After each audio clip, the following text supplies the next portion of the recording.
네, 오늘은 복되신 동정 마리아의 방문 축일입니다. 오늘 제1독서에서 스바니아 예언자의 말씀에 따라 딸이라는 표현이에요. 딸 시오나, 환성을 올려라. 그리고 시오나, 두려워하지 마라. 당신 사랑으로 새롭게 해주리라. 이 딸이라는 표현이 마리아를 예표한다고 볼 수가 있는데, 물론 구약에서 이 마리아라는 이름은요 굉장히 많이 있는 이름이에요.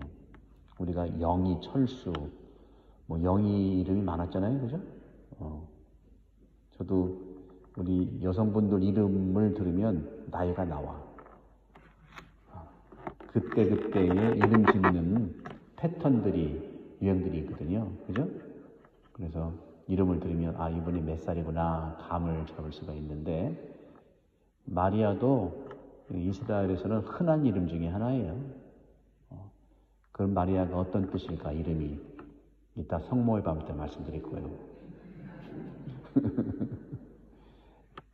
팁을 드리면은, 모세의 누이가 누구였죠?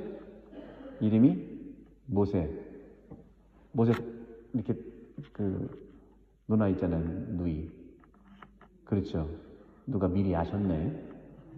미리암이다. 미리암도 마리아의 같은 어원에서 나온 거예요. 마리아, 미리암. 그런 식으로.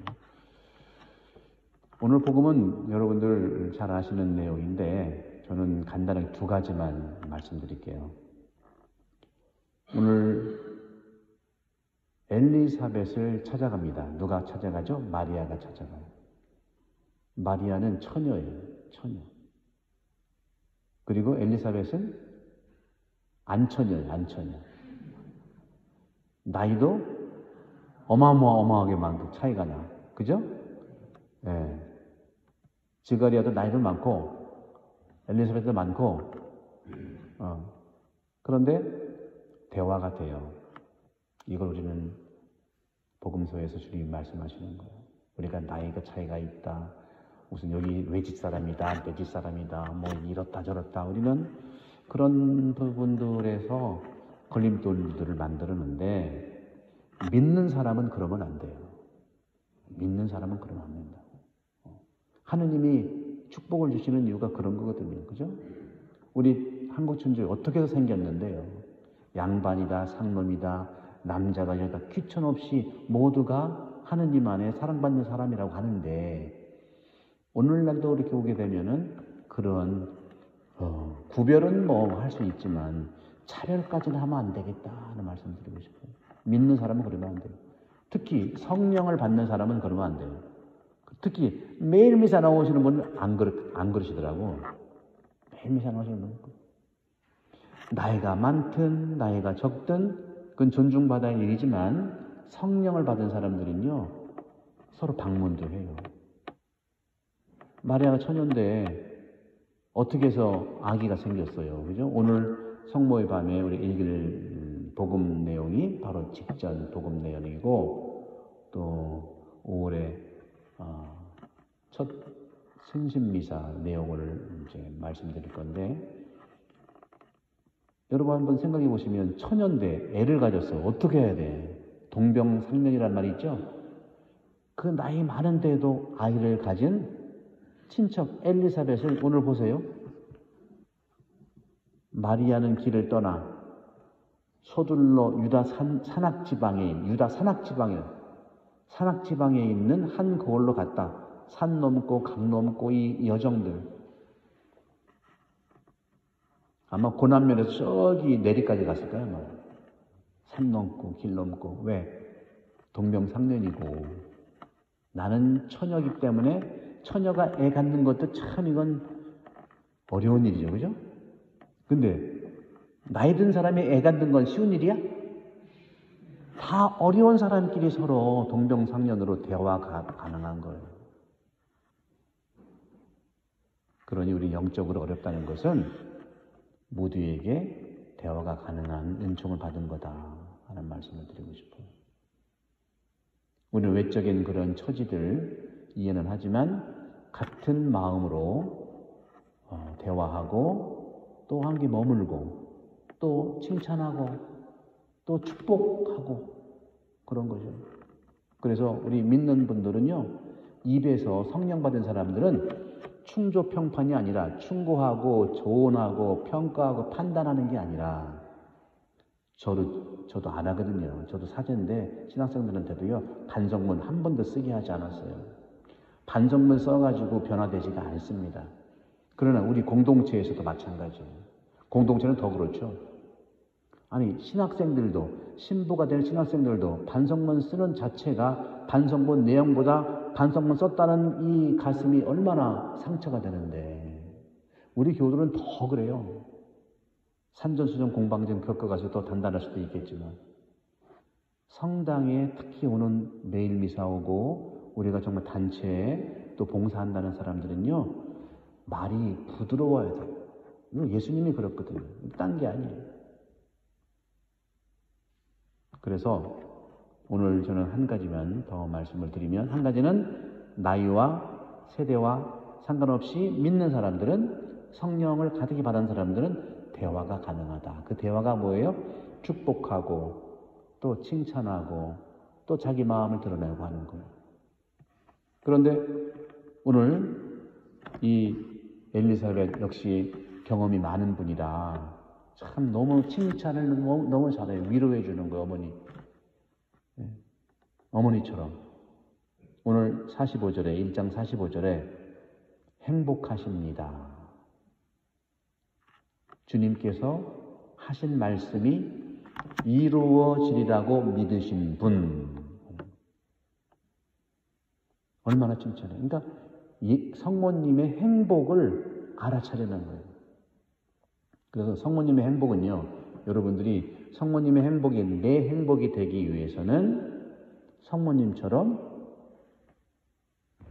주님께서 하신 말씀이 이루어지리라고 의심한 분이 아니라 믿으신 분이다. 믿으면 믿는 대로 됩니다. 여러분들 오늘 복음과 내일 복음과 또 금요일 복음이 유사하게 믿음에 대한 것이 나와요. 믿음에 대한 것. 근데 여러분 그렇게 말씀하실 거예요. 예수님이 나한테 말씀하시면 내가 당장 믿죠. 300% 믿어요. 말씀만 하세요. 그렇죠. 저도 그럴 것 같아요. 왜 우리는 많이 성경에서 나온 믿음의 분들을 만나기 때문에. 근데 문제는 뭐냐? 사람에 대해서 믿음을 주는 것을 참 힘들어한다. 특히 믿음이라는 것은 신뢰라고 볼 때 사람을 신뢰하기가 너무 어렵다. 너무 어렵다. 그럼 사람들 사이에서 믿음이 어려운 이유는 뭘까요? 여러 가지 관계 때문에 그래. 감정들의 문제, 큰일 같은 것도 그렇지만 사소한 거에서. 저도 이렇게 저렇게 우리 태안 지역에 테니스 치잖아요. 월요일 날에는 우리 군 테니스 협회장기 테니스 대회가 있었어요. 저 게임 2번 하고 다 졌슈. 근데 굉장히 즐거웠어요. 경험도 하고 복식이니까 같이 파트너랑 같이 하는 거니까. 그래서 참 아름답게 잘 진행됐는데, 이렇게 가만히 들여다보면 어느 곳에서나 큰 문제가 아니에요. 아주 작은 문제로 우리가 서로 감정에 앙금들이 있어서 신뢰를 주기도 어렵고 또 미워하고 또 힘들어하는 거예요. 성모님 같으면은 하느님이 아들 천사가 나타나서 말씀, 나는 100배 믿겠네. 저도 마찬가지. 근데 인간들 사이에서 믿음이라는 게 왜 이렇게 어려울까 봤더니, 특히 한국은 관계적인 그런 공동체이기 때문에 관계에 있어서 아주 사소한 거, 그 전에 나를 조금 좀 감정적으로 서운했다든가, 나를 무시했다든가, 무시는 아닌데 자기식으로 얘기했다든가, 그런 것에서 우리가 참 힘들어하는 것 같아요. 한 가지, 저를 포함해서 그럴 때 내가 신뢰를 주는 방법은 뭘까? 바로 용서라는 말씀 드리고 싶어요. 용서는 저렇게 보시면 돼요. 나한테 빚을 졌는데, 그러니까 용서를 하기 위해서는요, 내가 내 마음이 더 든든해야 돼. 내 마음이 풍요로워야 돼.